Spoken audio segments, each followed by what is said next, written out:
আল্লাহ রাব্বুল আলামিন বলেন, ও বান্দারা, কোন রকম জাহান্নাম থেকে মুক্তি দিব জানোনি? ওই জাহান্নামে কাদেরকে আমি আল্লাহ রাখবো জানোনি? এরা হইল ওই সমস্ত লোক যারা বড় বড় গুনাহ করত। ওয়া কানু ইউসিরুনা আলাল হিনসিল আযীম। আমি আল্লাহ তাদেরকে ওই কঠিন জাহান্নামের মধ্যে রাখছি।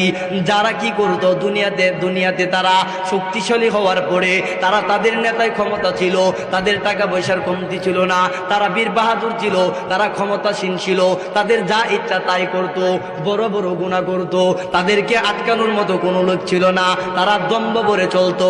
আল্লাহ বলেন, বান্দা শুনো, আমি আল্লাহ তো কোরআনের মধ্যে বলেছিলাম, লা তুসাইর খাদ্দাকা লিন্নাস ওয়ালা তামশি ফিল আরদি মারাহা। ও বান্দারা, আমি আল্লাহ কোরআনের মধ্যে বলেছিলাম দুনিয়াতে চলবা দম্ভ ভরে না, বিনয়ের সাথে চলবা।